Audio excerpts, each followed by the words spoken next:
Common Sense Radio. Good morning, you bunch of drunks. Watching the Trump 757 at LaGuardia Airport as it's about to take off for an 11 a.m. Eastern Time meeting with President Obama at the White House. I just cannot wait to see how this thing unfolds.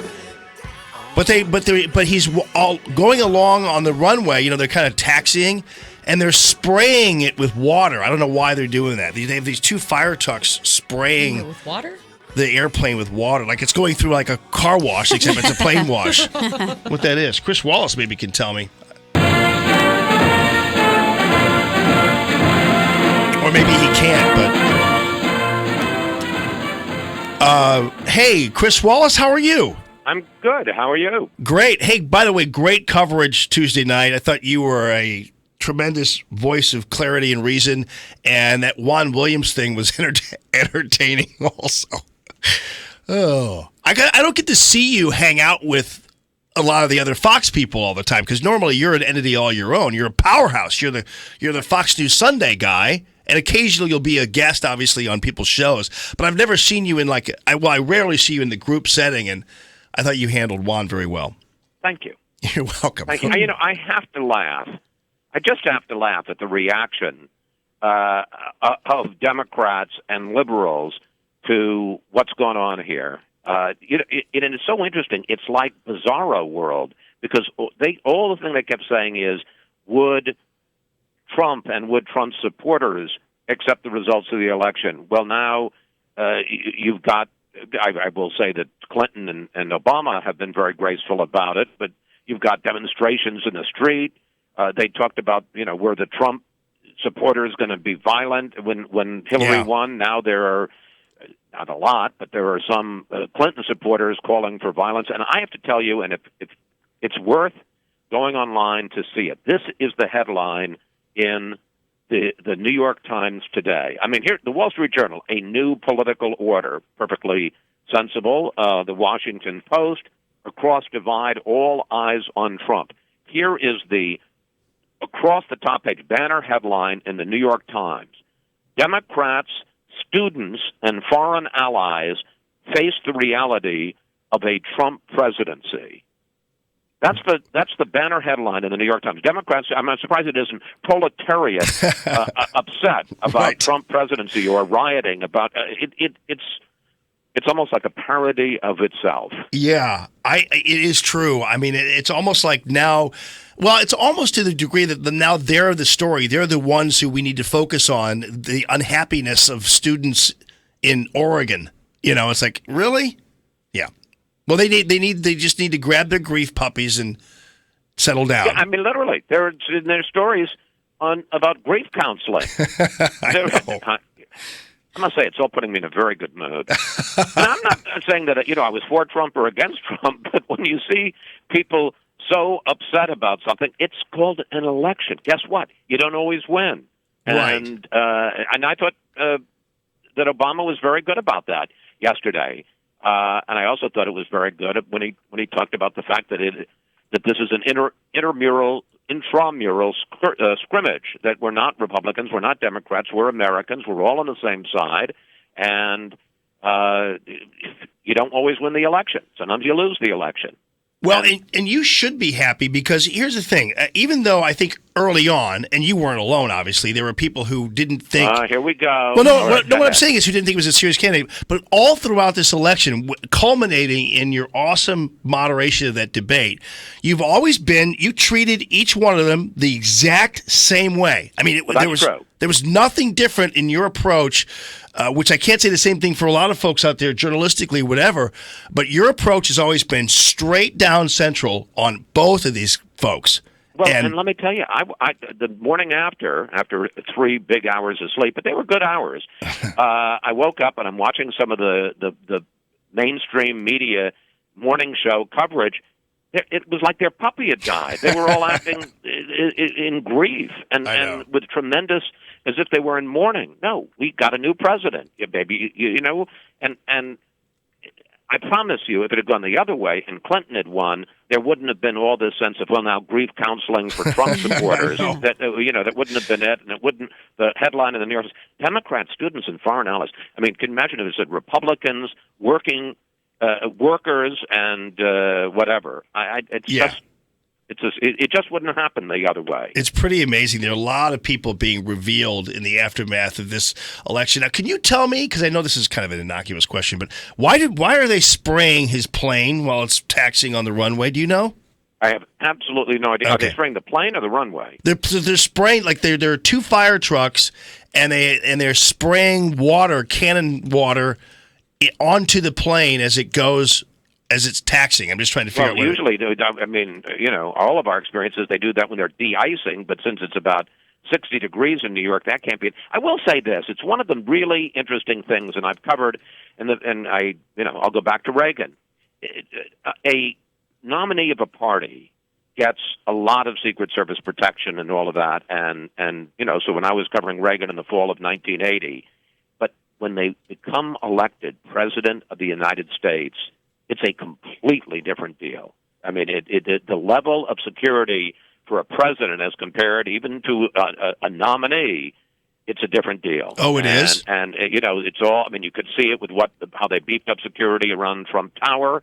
I mean, he's now the president-elect of the United States, and he's going to be treated and protected that way. And it's a different deal. And my guess is Trump and his family, they're suddenly going, whoa, this is different. I mean, everywhere they go from now on, the family, the kids, the wife, they are going to have Secret Service protection, and he'll have a phalanx. I mean, one of the things that always impressed me, like when I interviewed Obama last April, just what surrounds the president, as opposed to even a presidential candidate. It is a magnitude of order different. So now, I did notice this, though, because right after his speech, the election night, and I watched it, and then afterwards they dipped down into the crowd, and I was like watching Melania, and I was watching his youngest son, and I was Barron. Barron, and I was like, I hope they're I mean, because I was a little bit concerned because they were like wandering around into the crowd. No. Well, first of all, anybody, and this will be true for the rest of his presidency, anybody who gets into a room to see the president will have gone through a magnetometer. I mean, nobody. I don't even know if close aides, but certainly no member of the public will ever get to see him without having to go through a security screen. And I promise you, nobody got into that ballroom in the hotel at the Hilton without having gone through a magnetometer. What happens in terms of when was the last time a president had a little boy in the White House? Was that Kennedy? Well, a little boy or a kid? Because I'm trying to think. I mean, the Obamas have had two young girls. Well, I'm talking about a boy, because Barron is what is he, 10? Question. Mm-hmm. I'm trying to think. I think it is Kennedy because Jimmy Carter had Amy. The Reagans had dogs. No, I mean a young boy. No, and I was even thinking about that today. I mean, where is he going to go to school? And this kid has led obviously a pretty unusual life, being the son of a billionaire. He isn't going to know what hit him. I know, because he's in terms of security. Well, it almost seems like the White House is kind of a downgrade in terms of the way it looks. I know, but that's the joke. Let me tell you, as somebody who's been there and once, I guess twice, got into the family quarters, it's pretty good. Yeah. It's pretty good. I don't know that I could sleep in there, not that I'm ever going to get the opportunity, because, I've thought to myself, like I was to look at the Lincoln bedroom, and I know really close friends of the president get to sleep, and their supporters get to sleep in the Lincoln bedroom. I'm thinking it'd be like being in a museum. It'd be like night at the museum. How could you sleep? Right. Apparently, a lot of my military buds are calling into the show now, and they say apparently that spraying of the plane is how they retire final flights. So, but that wouldn't be. I wouldn't see that. That's not the last time he's going to fly around in the Trump plane, right? It might be. Oh, really? It might be. No, I mean, that's my point, and I didn't know that, but that's the point. He's not Donald Trump anymore. He's part of the government, and the government's going to protect him, and they may, I don't know this, but it may well be that from now on he flies on Air Force jets. Oh, really? Well, I'm not saying that because I didn't know it, but that I mean, if they're saying that your military friends that they're retiring Trump Force One, as we call it, and I have to say there was always a little bit, even before it was running, to land at LaGuardia, and his plane would be there in a special sort of area, this huge 757 with Trump emblazoned on it. You know, you were always kind of got a kick out of it, and then of course when he ran, everybody was calling it Trump Force One. But it may well be this is it. And I've never been on it, but people tell me it's a pretty sweet ride. In fact, Jason Miller, who's one of his communications guys, senior guy, and I'm sure will play a role in the White House, said that his daughter, I don't know, she was like 10 or something, got a ride on the plane once during the campaign, and she went up to Trump and said, "Does this thing have a hot tub?" And Trump was amused. Well, no, it doesn't, but it probably should. I mean, it's, from everything I've heard, a pretty sweet ride. And that probably will be a downgrade from Trump Force One to Air Force One. Well, more precisely, it appears that maybe it was actually the pilot's final flight, because there's a possibility maybe that they're going to replace the pilot with like an official Air Force guy. Well, with an Air Force, that might be it. I mean, I'm just telling you, that's it. It all changes, and and it's going to be an adjustment for Trump.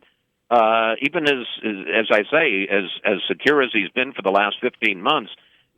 When you're the president, there is the government. I'm not saying he's not going to be able to do or what he wants, but in terms of how he rides and the kind of cars he goes in and the security around him and the planes and the pilots, the government takes that over, and it's because he's part of the government now.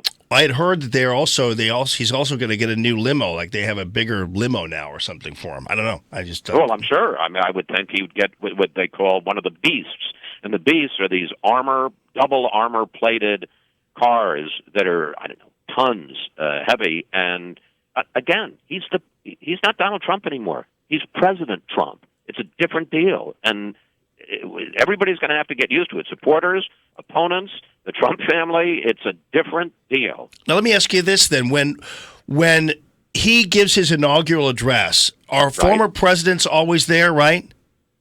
Well, not all the former presidents, but, no, not necessarily. But, I mean, the President Obama will certainly be there. Okay, I mean, do I think that Clinton and Mrs. Clinton will be there? Absolutely not. Really? No, I don't think the Bushes will be there. No, they generally speaking don't come. Sometimes it's happened. Sometimes it hasn't.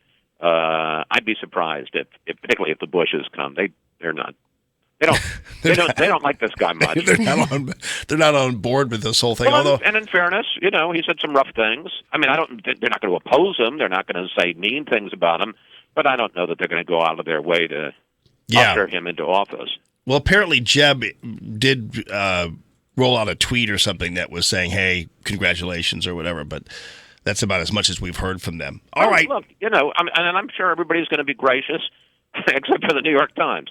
Democrats, students, and foreign allies face the reality of a Trump president. It's hilarious. When I saw this today, I thought, this is why Fox News exists, because the unvarnished, undisguised bias of the mainstream media, people catch on to. They get they get it, and they think, well, we got to find the news someplace else. Yeah, and they tried so hard, and I wonder if it actually ill-served Hillary Clinton to have some of these folks boostering her, because I think there was a sense of complacency among some people that they had this in the bag, and I wonder if that hurt her down the line. I don't know. All right, here I've actually got some news. The power of Fox News. As Trump's plane taxied at LaGuardia, the Port Authority Police, Aircraft Rescue, and Firefighting gave it a, quote, water salute, which department officials say is something they do for visiting dignitaries, military planes, and retiring military personnel. They tell me they did that for Sully Sullenberger when he retired. Oh, yeah, okay. So it's really just a salute. It doesn't necessarily mean anybody's retiring. It just is a salute. Look at me. I was like, maybe they're washing the plane for the trip to the White House. Like going through that's it. The plane wash. It's like going into the car wash. Yeah, right, exactly. All right, well, I'll tell you one thing. From our standpoint, one of the huge winners in this presidential election was none other than the great Chris Wallace. Well, thank you very much. I have to say, I was in New York, and I must have had 200 people come up and say what a good, fair job I did at the debate. I took it as a water salute for me, but also for Fox News and for fair and balanced news coverage. I want to thank all of your listeners, and I promise you we're going to cover President Trump the same way. When he does well, we're going to say it, and when he screws up, we're going to say it. And like every president, he's going to do a bit of both. We're going to have a top official from the, I was about to say Trump campaign. We'll have a top person from the Trump transition for this Sunday. We're also going to try and get some Republican leaders to talk about, from Congress, to talk about, what their side of it is from the other end of Pennsylvania Avenue. It's an exciting time.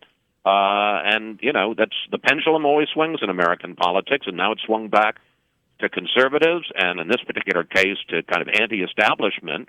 And it's going to be a fascinating 4 years. Buckle your seatbelt. No doubt about it. Water salute. All right. Chris Wallace, Fox News Sunday. We'll be tuning in. Thanks as always. You bet. Take care.